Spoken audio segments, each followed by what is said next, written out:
an Unspoiled Network podcast. This is Spoil Me, covering Veronica Mars, Season 2, Episode 8. Ahoy, mateys! In this episode, I don't know what the fuck is going on with Duncan, but I do not think I am a fan of this at all. And the other story that's actually, seems to feel pretty righteous at first turns out to be pretty sad, actually, in the end. I feel bad about this. I feel bad about everything. Welcome to Spoil Me.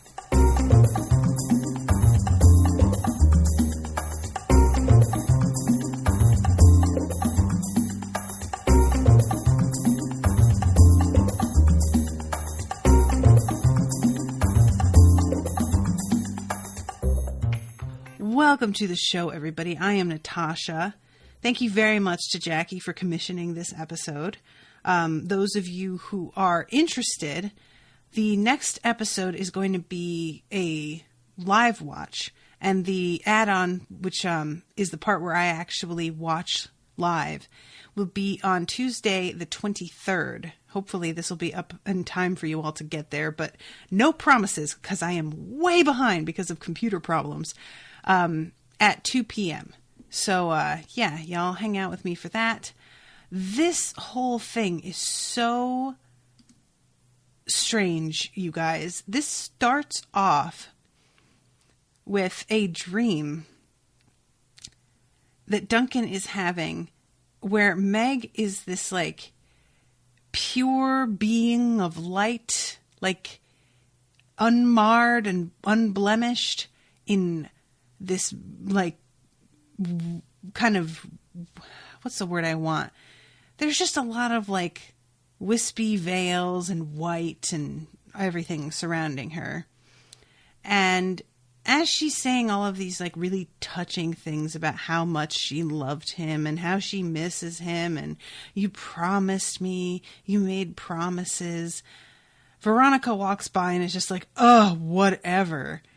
And comes up behind her and is like, are you kidding me with this, dude? Seriously? And Veronica is wearing a pair of low-slung black pants with a studded black belt, a transparent black top with her, you could see her bra through it, and a black choker. And she's wearing really heavy black eye makeup and just basically does not look like herself at all.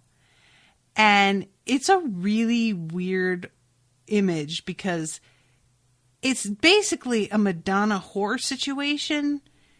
And it feels like Duncan's falling on the side of Veronica being the whore and Meg being the Madonna, the pure virgin type. And it is deeply disappointing to me. I'm hoping that there's more here going on than I know about.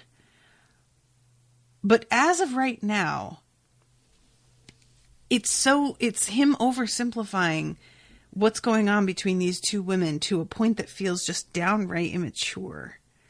And also, I don't understand the nature of this conflict because he had been broken up with Meg for a while before he started dating Veronica. So there's a sort of vibe here, he's having to pick between the two of them. And he's not having to pick between the two of them. He broke up with one of them.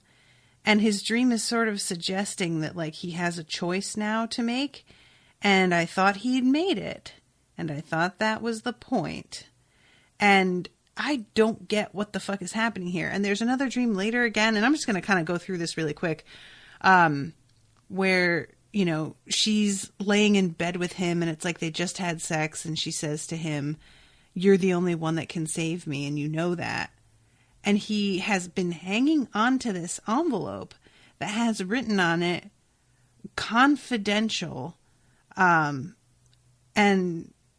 that means you underneath.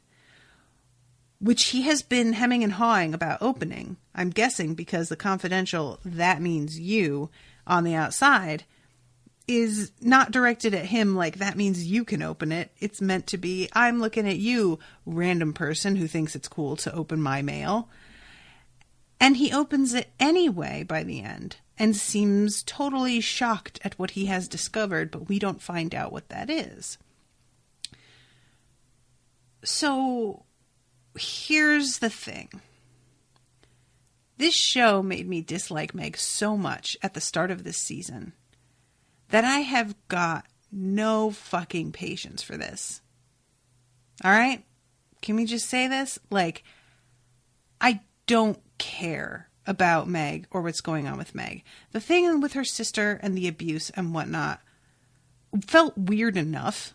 Felt like a totally different show in a lot of ways. I didn't hate the episode, but it was just tonally such a shift, and it felt like an effort on the show's part to like recover some of what they lost by having Meg behave totally out of character and dousing any sort of sympathy that I had towards her. That they're sort of, it feels like backtracking and being like, oh, actually, if we maybe insert something that explains, or not explains, but that like you feel a lot of sympathy towards, maybe that will counteract the damage done by her being a grade A bitch, basically, at the beginning of the season.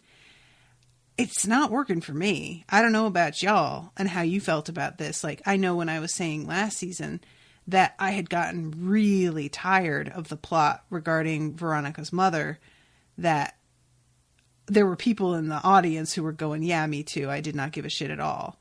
So maybe I'm not alone on this, or maybe I am, and you guys were all really curious. But I, like, as much as I like Duncan, and as much as I, like, approve of him and Veronica being back together and all of this, I have to say that Duncan as a character is pretty bland.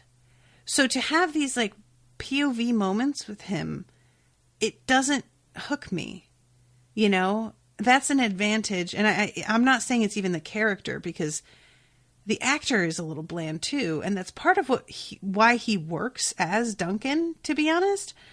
But I just feel like, I don't know. And plus the fact that there's still that sort of weirdness with what's her name? Kelsey? Is that the name of Dick and Beaver's stepmom? She saw him last episode and like was in his room for a while and then left, and he talked to her, and we don't ever get to see like exactly what went down there. For the show to like not really address that and then jump into this with Duncan, they're doing too much. Like, deal with one thing at a time, guys. Did he fuck her or not? And if not, then why was she in there for so long? And explain all of that before, because I don't want to get invested in what's going on with him with these dreams and whatever weird guilt he's feeling and talking about promises with her in his dreams. I don't want to get invested in this and then find out that after all this, he like cheated on her in the end. You know, like, that's going to feel like a waste of my time. And maybe that's not fair. Maybe whatever he's involved with or that he promised to her, once I heard about it, would outweigh if he did cheat on Veronica, which I really don't think he did. But I want the show to be upfront with me and tell me what the fuck is going on and stop playing these kinds of games. And that's essentially where I'm at with this. And the fact that he is like avoiding Veronica as well makes me feel extra irritated, because it's like he's doing this passive aggressive weird thing that she doesn't deserve, and it feels like he's unaware of her or doesn't care. Like, she's just not even a factor in what he's going through in his head, and I don't care for that at all. Like, I was just covering something else previous to this and saying that, like, being angry at somebody and being on the receiving end of that, depending on who it is, but if you want their attention, them being angry at you is preferable to them not even thinking of you. And I feel like that's where Veronica is at, is that she's like watching him pull away from her and really getting upset by it. And he is so completely in his head that he doesn't even notice how upset she is by it. He's like, she's just not a factor at all. And I just hate that, you know? So I guess what I'm saying here is that my feelings towards Meg and Duncan are none too warm. And the show's effort to get me interested in this is not working yet. Maybe it'll work later. Maybe whatever he read in this letter will be like so earth-shattering. But right now, I just feel kind of like, I don't know about this. So I wanted to get that out of the way first, because it's just so weird, this whole thing with him seeing like Veronica in his dream all dressed up in this like weird like bad girl outfit. And I'm just like, this is so not her. Why are you seeing her in this way? Like, what about Veronica makes you think that she's like the devil on your shoulder, you know? It just feels like he's just being really reductive with her. So he wakes up and like, meanwhile in the suite, we have Logan talking to Veronica about the fact that, you know, she should be doing a little bit more to help him like beat whatever charges are up against him.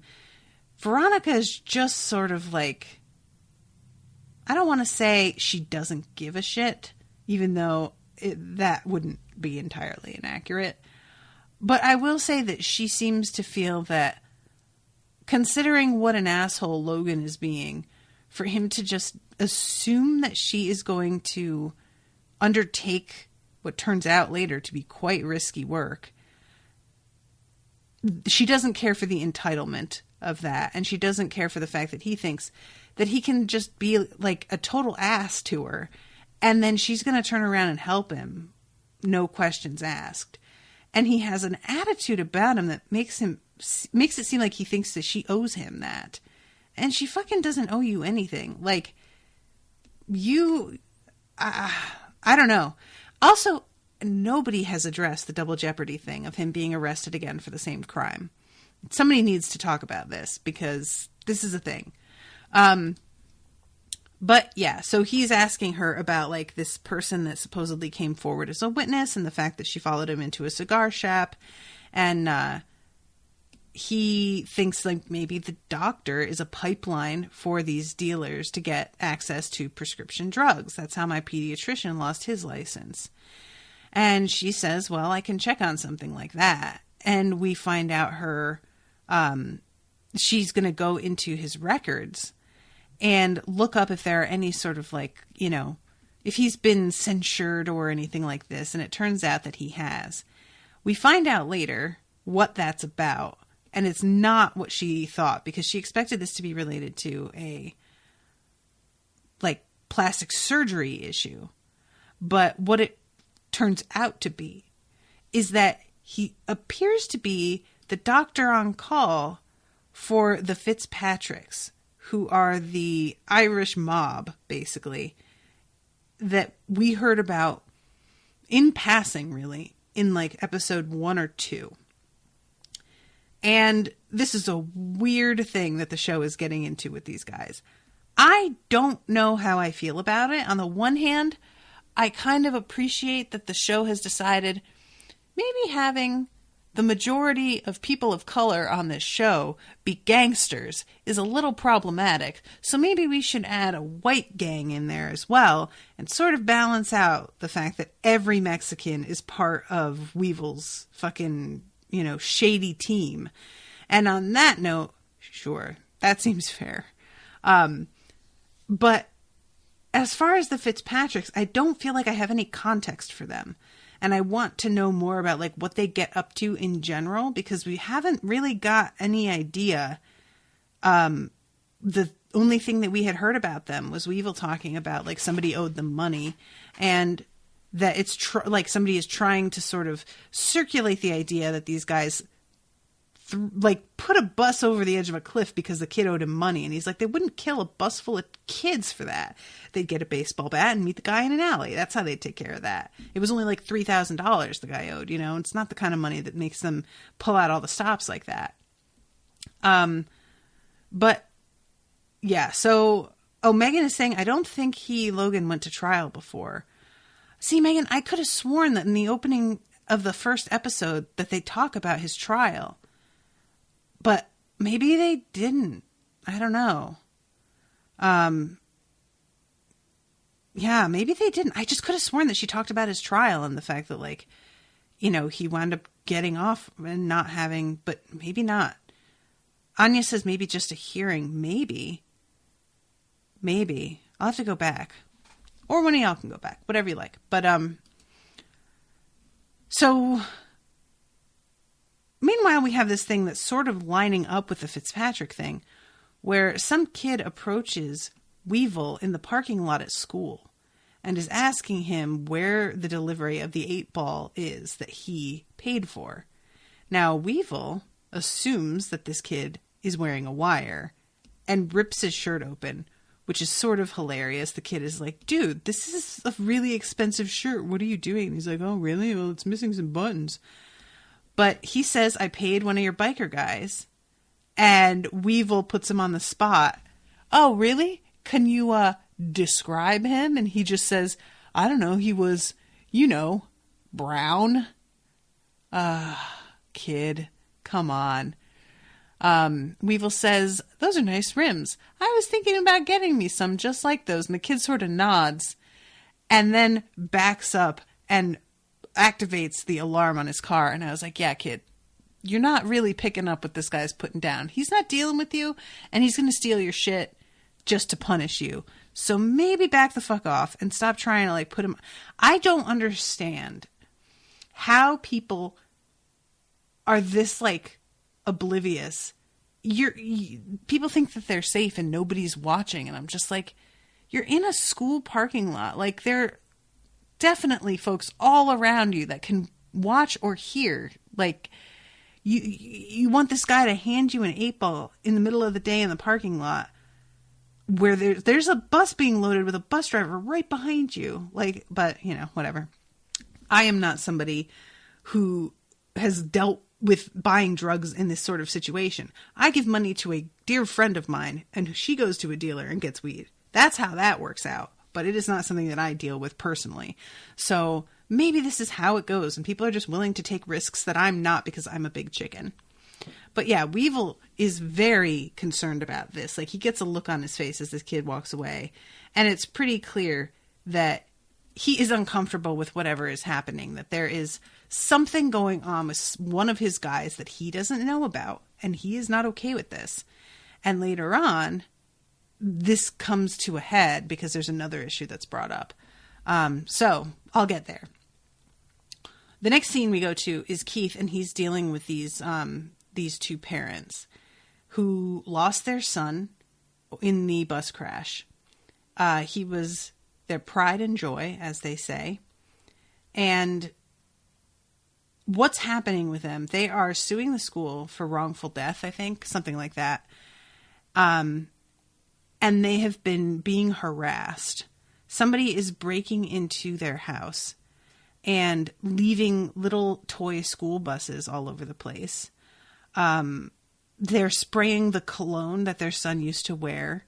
They're taking his photos on the wall and turning them around so they face the wall. They're playing, they're calling and playing tape of their son talking so that it's like he's leaving messages on their machine. All of this stuff that just sounds really just like cruel and mean, and not like their suspicion here is that somebody from the school district who is trying to defend against this suit, that they have mounted a campaign to harass these parents because of the fact that they're hoping basically that the parents will like back down or take a settlement or something like this. And I just all I could think was just that seems so mercenary for a school district. Like maybe, but that feels like a lot to go through. And as it turns out, it is not. It is much more personal, which I thought it was. But, you know, weirder things have happened. And that's sort of where Veronica's also coming from. Like, Keith keeps on trying to be like, I think that this is personal. And she's like, well, maybe that's what they want you to think. And he's like, okay. So they want Keith to look into who's doing this. And they want to use, like, they're so sure that it's the school district and somebody from that they decide if he finds something that they're going to have him, like, testify in order to cinch their case, basically. So we go then to the scene with Veronica trying to question one of these Fitzpatrick guys. Okay. This scene is really something because I don't feel like we have seen Veronica, like, seen her life risked in this way in any, like, what's the word I want? Any one of the weekly cases. When it comes to, like, the overall, the big plot that's continuing on through a whole season, we've had moments like this of her, you know, we had her fucking trapped in a fridge and fridge is lit on fire and the Porsche is lit on fire. Everything's on fire. But then this is just like a simple questioning session that goes so left. Like, I don't feel like we've ever seen anything escalate the way that this does. She goes to this guy's door because he's the one that received whatever the treatment was from the doctor that got him in trouble. And his name is Danny. This dude answers the door and is just really gross. Immediately says something to her about hoping that she's 18.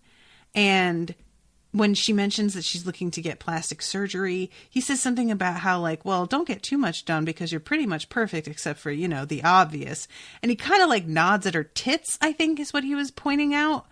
And she stops and is just like, wow, okay, cool. Yeah, the whole thing is just really gross. And he's drinking a 40 as well. The whole thing is uncomfortable. And he's obviously not too smart because the second that she's asking him what the hell happened, he is taking her back to what's like this little private bar called the River Styx and telling her all about what the fuck happened. And not at all concerned that he's, like, brought a complete stranger outsider into what's essentially the inner sanctum and is letting her, like, know what happened, that he got into a fight, that the doctor stitched him up. 48 stitches he's got across his abdomen where he was stabbed. It is a really ugly scar. Like, that is serious. So yeah, this whole thing is just so unexpected because she, of course, is not at all aware what she's getting into when she steps into this, like, this, what's the word? I don't know, like, building, I guess, but that makes it sound like bigger than it is. It's like a shed, really, you know? It's like, it's just very, very low rent. Neptune's first family of crime is what she calls it. And when he shows her what happened, it's like there's a pool table with this huge blood patch in the middle of it that they, like, never replaced the felt. Guys, Jesus. And he says it was a little bar fight. You should see the other guy. I really do want to see the other guy because I have no idea what the fuck. Like, is he dead? I bet he's dead, right?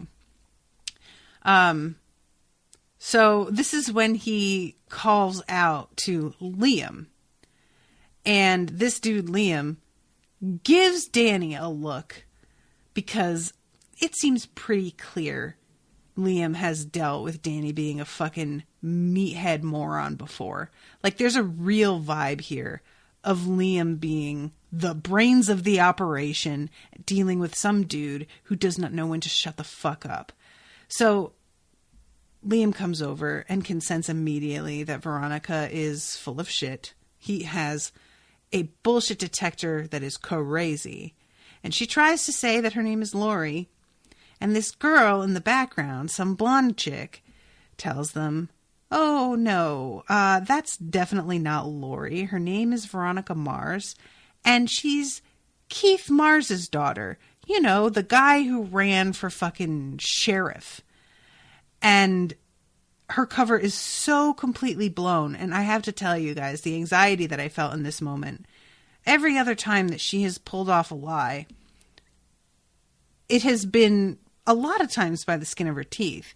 When she doesn't pull off a lie, she's usually able to leave the person in enough perplexity that even though they don't know who she is, they are aware that she's just like trying to put one over on them, but they don't have enough information to figure out who she actually is. And for her to be completely outed in this manner is really, really alarming.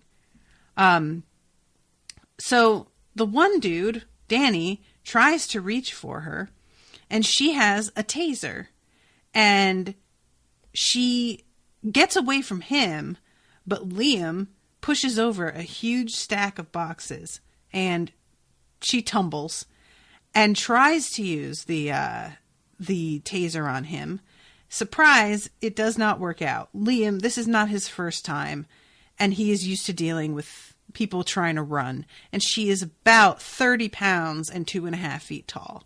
So yeah, he has her on the fucking pool table, and he is choking her, and gets the guy who's giving somebody a tattoo over in the corner to come over and give him the tattoo needle, and holds it over her face, threatening to put some fucking symbol or whatever on her face unless she tells him the truth about why she's here and what she's asking and wants to know and who sent her and everything. It is genuinely a stressful moment. I knew that she wasn't going to wind up with a friggin' 4-leaf clover on her face. I think that's what he suggested.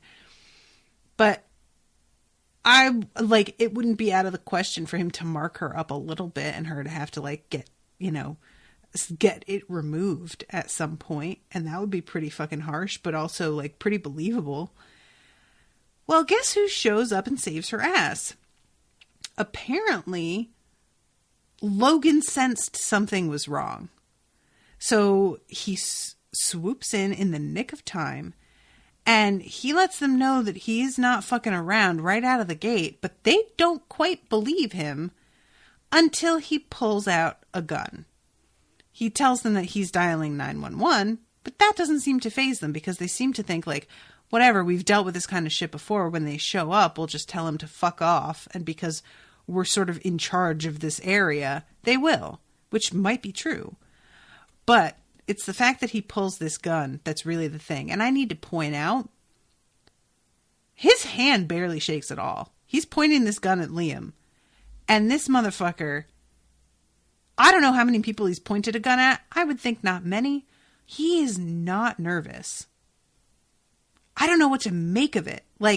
Has he done this before? What the fuck? He just seems so collected. He winds up back in the car with Veronica, and she is crying, understandably. That was some traumatic fucking shit.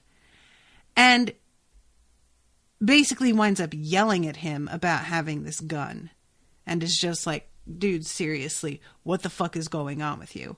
Which is a fair question. It really isn't what she should be focusing on right now. But also, I mean, you when you've gone through something like that, you kind of need something to focus on that isn't the actual issue at hand, because you focusing on the actual issue is too terrifying. She just almost got choked to death, and it's not like Logan isn't a recognizable face. This was a room full of dangerous, violent dudes who got a clear look at your face and probably could figure out who you are in 5 minutes or less, and you pulled a gun on them. Yeah, yikes, man. I feel like he's really opening up a can of worms for himself later on. I mean, it's not like he could have done anything else. Don't get me wrong. I'm not trying to argue about, what could he have done instead to save Veronica? Exactly nothing. I really think that was the only thing that was going to work. However, that does not mean that I am happy with this situation. And it's crazy to me that he's, maybe packing all the time and we haven't been aware until just now. I don't know if that's true or not, but yeah. So she jumps out of the car and leaves him. And later on, well, I'll get there because I want to actually quote what he says a little bit later. So her father comes up to her and he sees that she's been crying, asks if she's okay, and she insists that she was just kind of having a bad day. And then he tells her about this family and how they are being harassed and asks her to look into it, find out more about Marcos Oliveras. And she agrees to help. You know, she has a little bit of personal guilt surrounding the bus crash as well. So I feel like that is an extra motivator for her. So she starts to look into what's going on with him. And somebody sends her an email. I hear you're doing an article about Marcos, because she says that she's doing it for the school newspaper. And they said, I figure you probably didn't get much information, so I wanted to send a note so at least you had one thing to quote. Marcos was great, kind of shy, but really interesting once you got to know him. Sorry to not sign this, but I've got a jealous boyfriend who knew I liked him, so... ellipses. And this leads her to trying to pin down exactly what was going on with Marcos. And it's weird because nobody at school seems to even know who he was.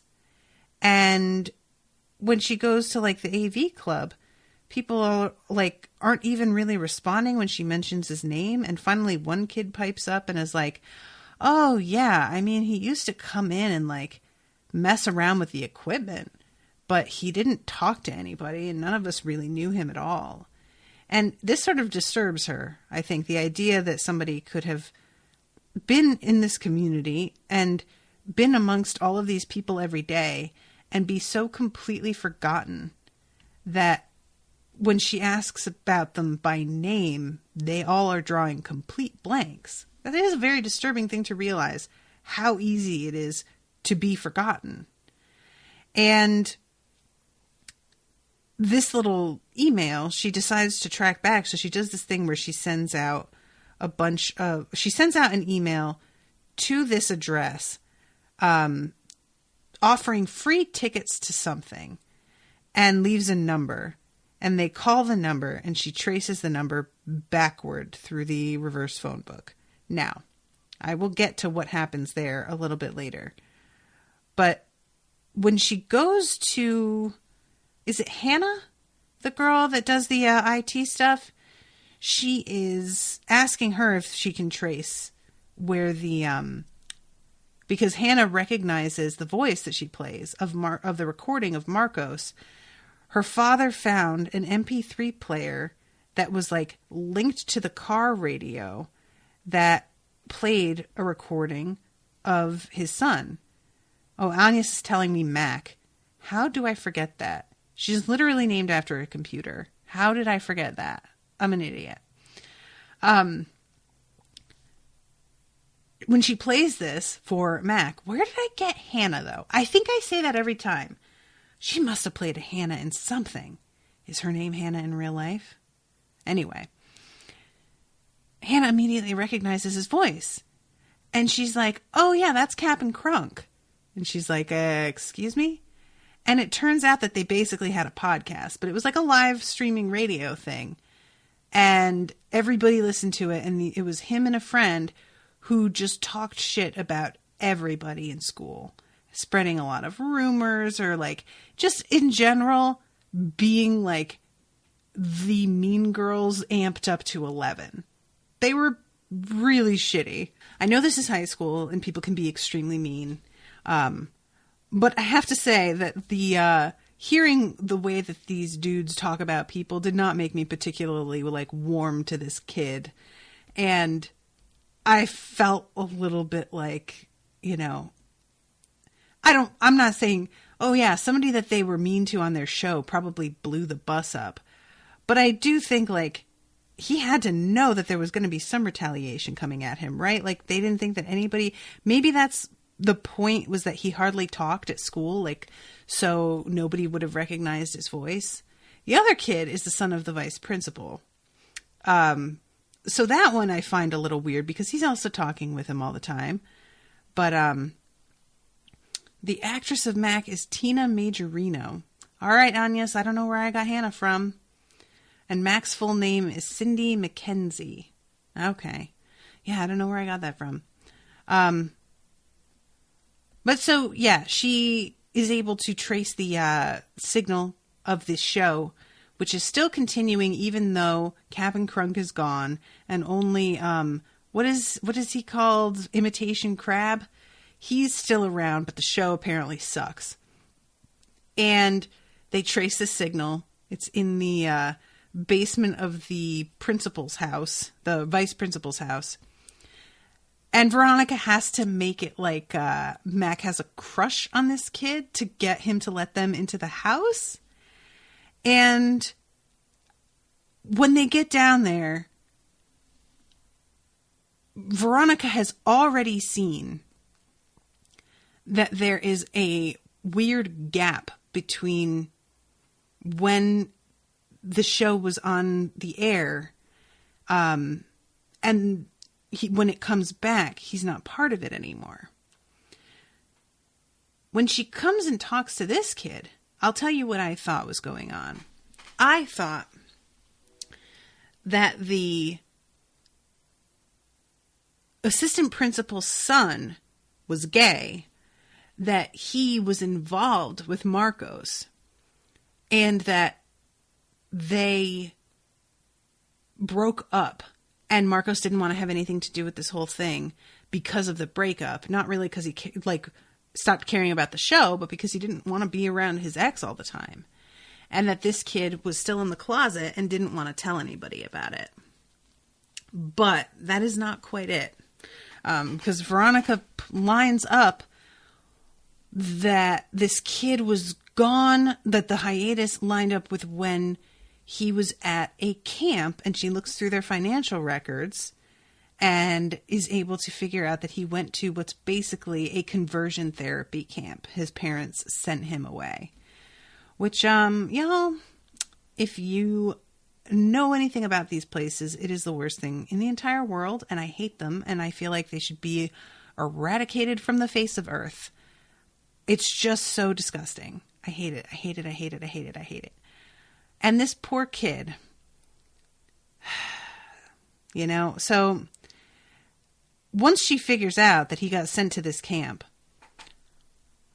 I assumed whoever was harassing his parents was his ex. It's not exactly true. I wouldn't call this kid his ex really, that we find out about later. But basically it is. Because he quits this radio show and starts trying to do things that are like more masculine in order to get their approval back. Because they caught him with his shirt off getting straddled by this other kid who was sensing that Marcos was like questioning his sexuality and was trying to get him to experiment a little bit. And he hadn't quite yet, but he was obviously thinking about it. So his parents walk in and catch the two of them like this and send him off to this camp. And Marcos comes home and drops the radio show and starts to like change who he hangs out with and what he does after school. And this young boy that is openly gay is just so like, he doesn't, you know, Marcos doesn't want to talk to him anymore. It's just a really sad situation. And going on this field trip to a baseball stadium is like a normal, you know, boyish thing to do. So Marcos does this, which this kid maintains he would not have tried to do or would not have cared about if his parents hadn't been pushing him, and essentially is blaming Marcos's parents for their son's death. And, you know, Veronica says something like, you're causing his parents a lot of pain. And he's just like, good. They deserve it. And I have to say, I don't entirely agree, but I don't entirely disagree either. You know, when it's not like Marcos killed himself, granted, but when you do things that force your child to completely change their fundamentals of their personality and who they are for your approval, and those things like result in their death, I can't completely exonerate you from guilt. And the fact that they sent him to a conversion camp is so deeply horrible. It's hard for me to get past. So the show handles this pretty well, because instead of having her out this kid, and I don't mean out like his sexuality, I mean out the fact that he was the one that was harassing the parents. Instead of having her report him and Keith, bring him in and testify against the parents, Keith agrees that he's going to do some surveillance on their house because they're going out for the night. And this person tends to break in and leave stuff around the house for them while they're out for the night. So Keith says he's going to sit tight in their house and wait for somebody to try and come in and see if he can catch the guy. So he thinks that he has caught the dude when the next door neighbor comes by to get some beer out of the fridge. And he really manhandles and scares the shit out of this dude, and it turns out to be absolutely nothing. But Keith then notices that there is a school bus toy in the fish tank, and reaches in and pulls it out and is looking at it. And I did think it's awfully weird that was already there. Like, he was at their house with them, right? Like, when would this have even happened? Well, when he talks to Marcos's dad later, he mentions the fact that, this bus was in the fish tank, but you know what else was in there? Fish food. Don't you think it's kind of weird that whoever has been harassing you took the time to feed the fish? And Marcos's dad sort of gets this look on his face like, fuck. And Keith is like, listen, I believe you that you're getting harassed. However, I also believe that in this particular case, you planted some shit for me to find. And I don't think it is a good idea for you if you have me get up there and testify on your behalf. And pretty much walks away and washes his hands of the situation. So the show made sure that this other kid did not get in trouble, and also made sure that the parents didn't quite win out the way that they wanted to. Now, granted, Keith says to the dad, you should settle, which means that the parents are probably going to get something. But I don't really feel like that's really what they're necessarily even after too much here. I think they're really trying to hold the school more responsible. I don't know how much of this is due to sheer greed. I don't think a lot. But yeah, he walks away, and I feel pretty satisfied with the fact that the parents only got part of what they were after, and it feels like still got held accountable for what they did to their kid. So about as good as could be expected, I guess. So yeah, that's the majority of that subplot. So let's talk about what's going on with Weevil, because Veronica goes over and talks to him, and she's upset. She sees him staring at her significantly from the other side of the hallway, and she walks over and she's like, okay, what the fuck? Can you just talk to me instead of staring me down like this? She asks him, are you working for the Fitzpatricks now? And he's like, what? And she says, and this was I got so confused because I didn't remember what she was talking about. She says, you called them methed up lunatics, giving me the impression that you didn't get along so nice. So imagine my surprise when the new star witness in Felix's murder case turns out to be a Fitzpatrick puppet. So she's making this weird assumption that because he tried to burn down Logan's house and is obviously anti-Logan and obviously thinks that Logan committed this murder, she decides that Weevil must be doing something with the Fitzpatricks in order to get this witness to testify against Logan, which I have to say is a bit of a stretch, but I also low-key admire that she like worked that out, even though I don't think it's true. I'm like kind of like, wow, that's a bit convoluted, but I guess that would make sense, wouldn't it? Considering how much he seems to hate Logan, paying someone to perjure themselves would really not be outside of his purview at all. Like, but that didn't even enter my head that she would think that he had something to get out of that, that he would be willing to team up with the Fitzpatricks over it. However, her saying this to him has made him pretty sure that somebody from his team is working with the Fitzpatricks now.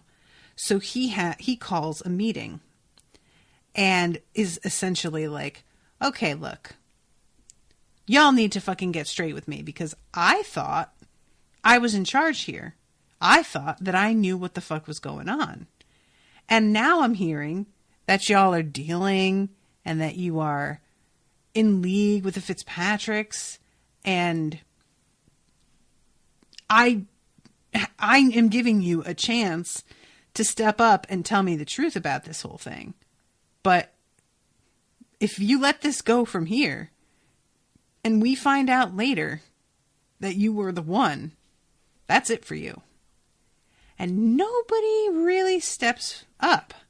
However, we do get this one kid that tells him that he saw what happened and that Logan definitely did stab him. He says, you were there, but he admits that he was like, that's what you told me. That's what you told the cops. Weevil is like yelling at him about the fact that he's kind of backtracking now.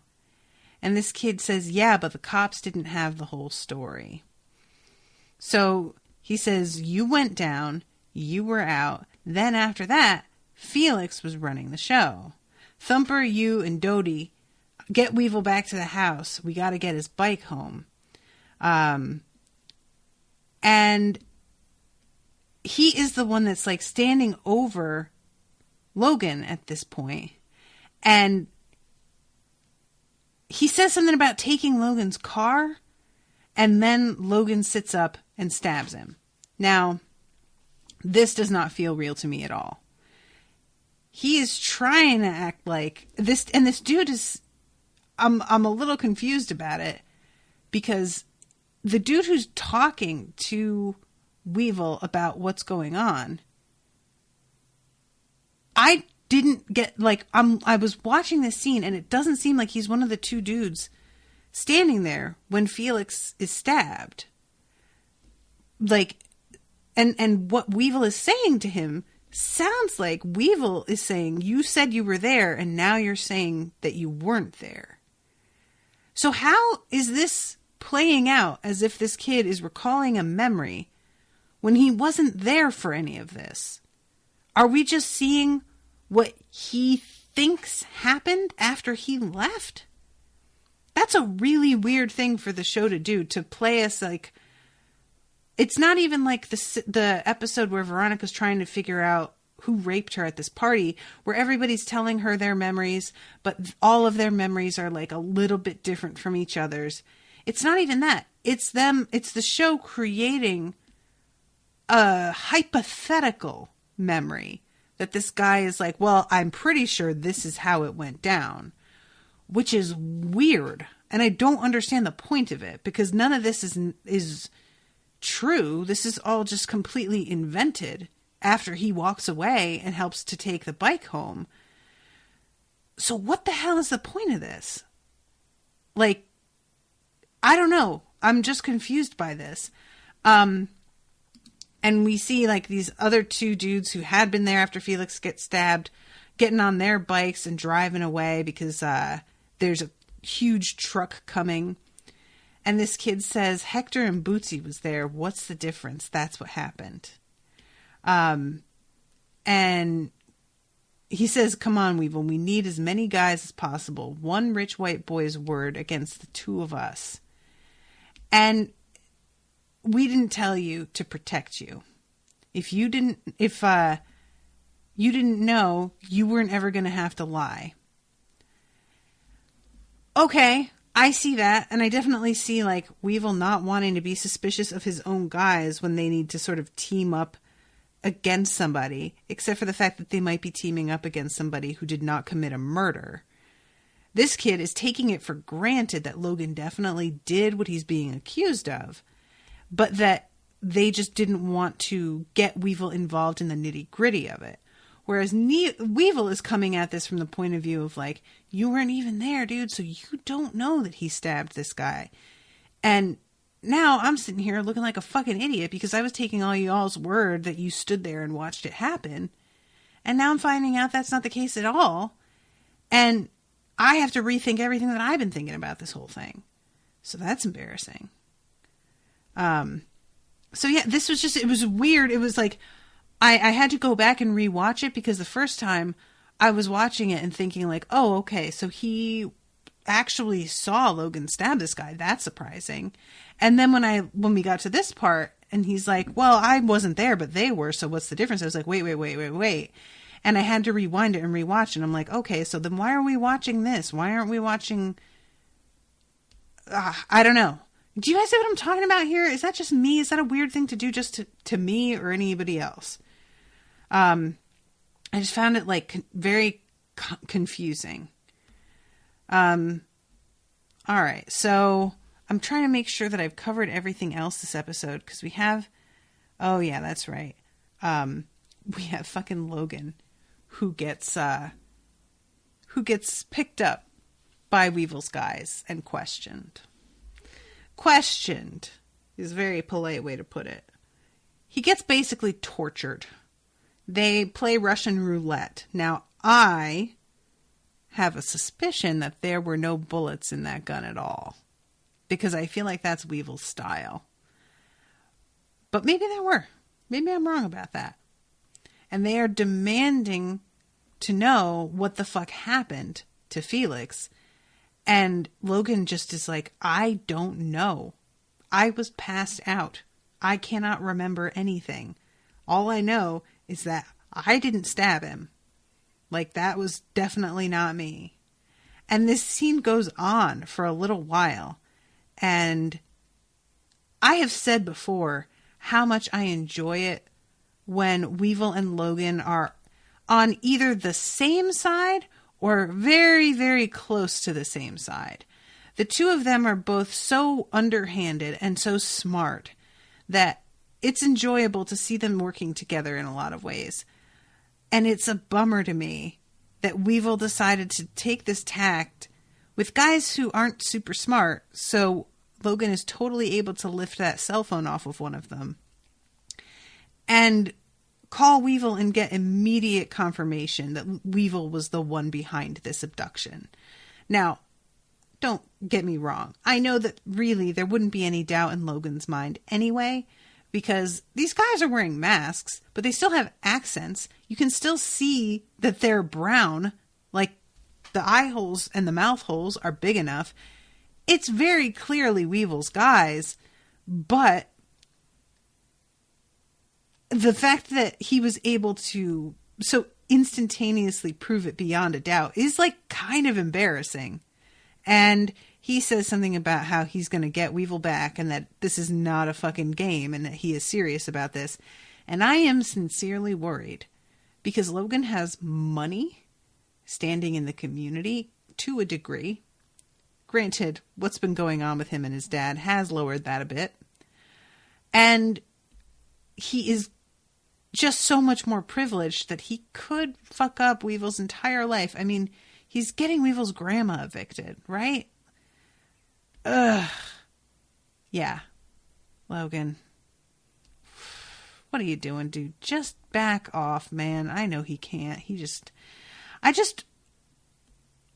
I have such mixed feelings about Logan all the time. Like, I want to hate him sometimes, and then there's shit that I feel like really I sympathize with him a lot. And then it all evaporates and I'm like, fuck you, dude. And I just cannot decide what I want. I cannot. So yeah, he winds up getting pretty much no information there. I'm trying to get to the bottom of this whole situation and make sure that I have covered everything with the dude's parents getting harassed. Yeah, finished all of that. So then we have the dream at the end where Duncan is kissing a blonde girl, and it doesn't, like, it's not immediately apparent that this isn't Veronica until he sweeps the hair back off of her face, and it's Meg. And she says, "You either want to save me or you don't. You know you're the only one who can." And it sounds like in his dreams, whatever is in this envelope is going to lead to her being brought up out of her coma. I have no idea how that works, but it's like this whole thing is just so strange. I don't know what I feel about this. I just, did you guys get it? Did you get me? Did you get me feeling like weird about this whole thing? Is it? No. I'm about to throw out weird theories, but I'm not going to do it because they're like half formed. And as soon as I start to say them, I see like 6 holes in them. Oh, guys, I just don't know what is going on this season. Like, we're into episode, what is this, 8? How many are there this season? Like 22 or so? We're almost halfway through, and the picture is still not coming into focus. So I just don't know what to think is going on. I've pretty much let go of the assumption that Aaron Eccles got his like old stunt guy to get the bus to go over the edge. I don't feel like that's what actually happened. But I can't come up with another reason why that guy would have turned up washed up on the beach with Veronica's name on his hand. This is all very weird. All right, guys. Well, I'm gonna wrap this up. But thank you all very, very much for hanging out with me, feeding me names and correcting things. And thank you very much to Jacqui for commissioning this. I'm very excited about another live watch next week because that was just a space of just one episode between 2 different live watches. So I'm super curious what that's going to look like. And it's going to be a pretty packed day that day too. So, yeah, guys, come and hang out with me next week. And until then, toodaloo, motherfuckers.